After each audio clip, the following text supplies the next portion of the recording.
the research shows is when you use the traits together, that's when you can get beyond resilience. Because most people think of resilience as just simply having the ability to bounce back. But I tell you, you use the traits, you're doing more than bouncing back.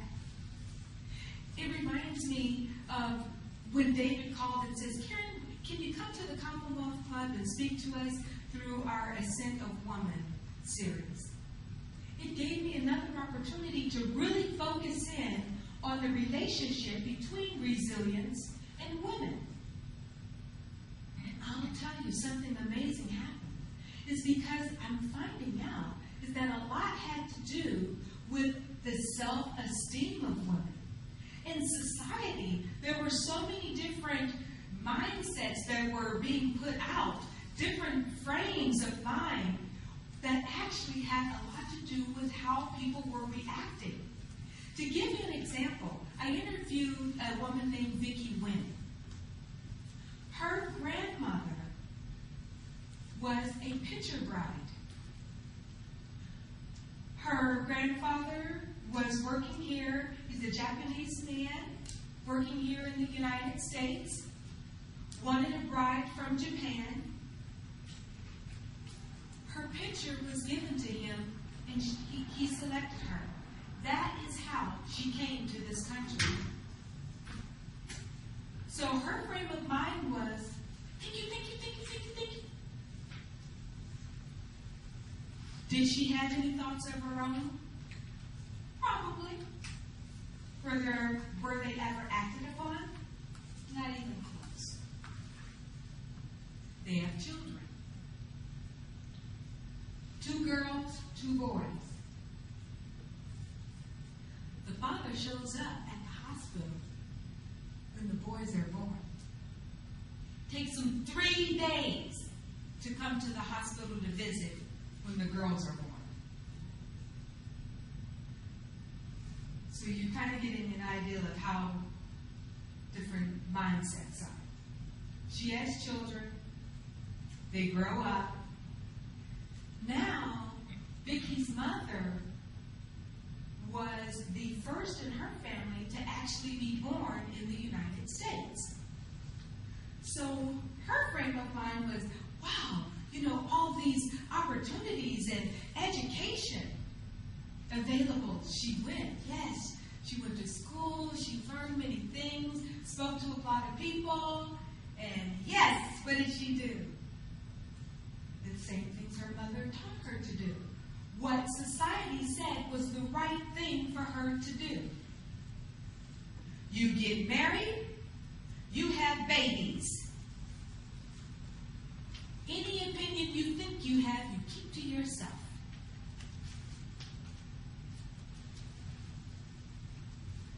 That was the mindset that she had. So now she gets married.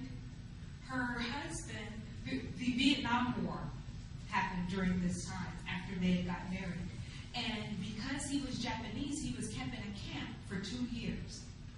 The only thing that they will talk about is how when he left, his hair was black. 2 years after being in the camp, his hair was white. The family will not discuss anything that happened in the camp.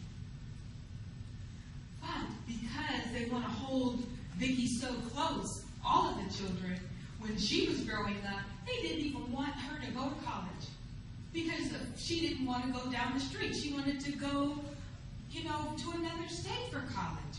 No, they didn't want her out of her sight. They actually tried to bribe her with a brand new car. Here, we'll give you this car if you don't go away to college. Vicki left the car offer on the table, went to Princeton. One of the very first women in her class. Yes. So the mindsets between her grandparent, her grandmother, and her mother, and now her, they have changed over time, and it's because of how they were developing their self-esteem. And I'll tell you, they kept self-esteem in the back pocket. They never considered resiliency at all, never considered any traits. But I tell you, Vicki started.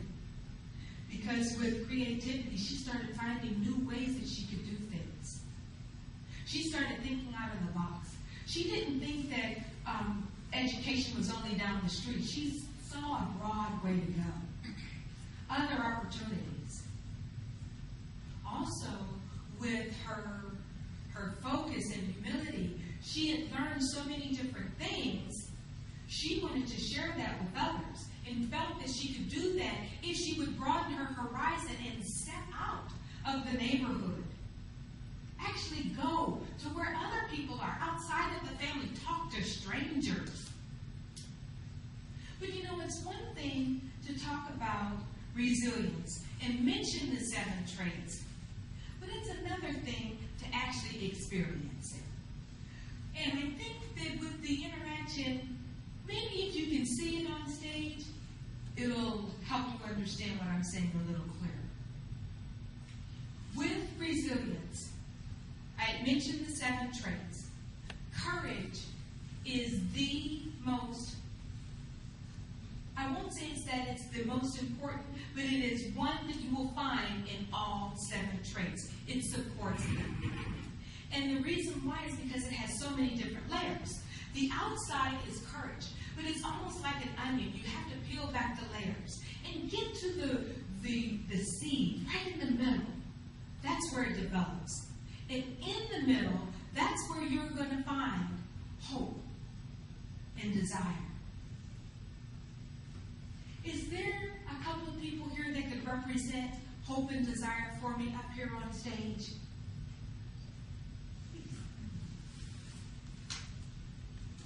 Ben and Candy, you want to come over here? Because this is going to be an evolution. Now, we're going to need someone that can represent courage. Now, let me explain the courage. Courage is when you can stand up straight. When you walk, you have confidence. You're sure of yourself. And I'll tell you, every now and then we need this. And sometimes, my emotions go up and down. I'll tell you what I've done to help myself so I can be courageous on a regular basis. Because sometimes it fluctuates during the day. When I was working, I got a customized license plate that said unstoppable. Because to me, unstoppable was more than a word. It was an attitude. Can you really say unstoppable, unstoppable, slouched over, walking like this, unsure of yourself, kind of quivering? I don't think so. Just didn't work. But when you say unstoppable, oh, yes, that deep breath comes in. You can stand and walk straight. You're sure of yourself. And when you're unstoppable, doggone it, you are courageous. So who can represent courage here for me today? Laura. Thank you. Now, as courage, you're right here. This is my courage. Woo! Now, hope and desire. Courage is your goal. That's where we want to go to. Now, we're in San Francisco. So, hope and courage are married. And what happens with hope and courage? They have a wonderful relationship. They support one another. And hope and desire, they give birth to an idea. They do. Now, who can represent the idea? I know we have someone here that can represent an idea. Come on, Valerie, thank you. I can be a little idea. So you're the idea.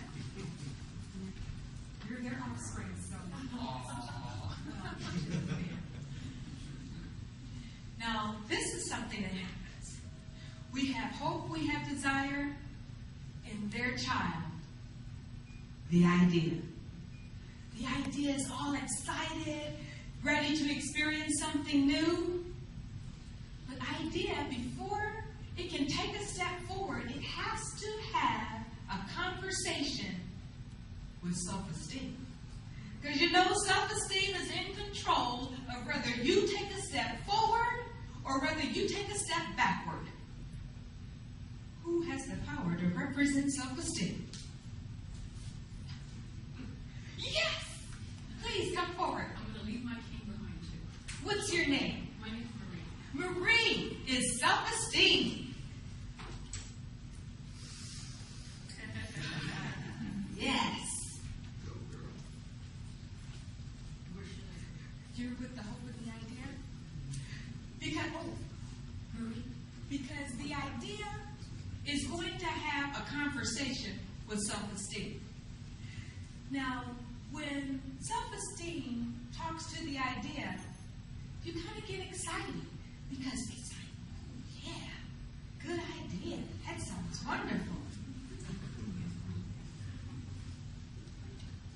Now, while she's all excited, because idea has totally hyped her up, well, you know, there's always a little voice. You know, those little voices that come in to remind you of all the things you can't do, you shouldn't do, and maybe next year you'd be good enough to do. You know. And no one in the audience has to be that negative person, since I seem to be so good at it. So, your goal, remember, is to get to courage. And all of you guys are working together. But Marie, I know this is a good idea, but how could you possibly get to courage? You know, what makes you think that this idea is going to work? I mean, how many times have you been through this? You know, maybe next year would be a better time for you to move forward. You know, no. No, she's shaking her head and telling me no. Do you see that? Marie is actually telling me no. So if she's telling me no, I'm going to press more. No, Marie, you just don't understand. Because last year when you tried this, it didn't work. You know, it didn't work for your mother. It didn't work for her sister. So what makes you think it's going to work for you? Does it work for my daughter? Self-esteem is talking back. Did you know that? Self-esteem is talking back. What else? And this is a true story. My daughter, she's 32 right now, and one of the things that held her back was very low self-esteem. And I couldn't believe that, you know, such a beautiful and intelligent girl that she is had low self-esteem. I just never saw it. She was always very courageous and with ideas, very much a social butterfly. And finally, she gave in to who she really is. She got a job, and she's just flourishing. She's just flourishing. And I encouraged her, but you know, she had to see it for herself. That's it. Thank you. And that's what I'm hoping you guys see here. But let's watch this journey.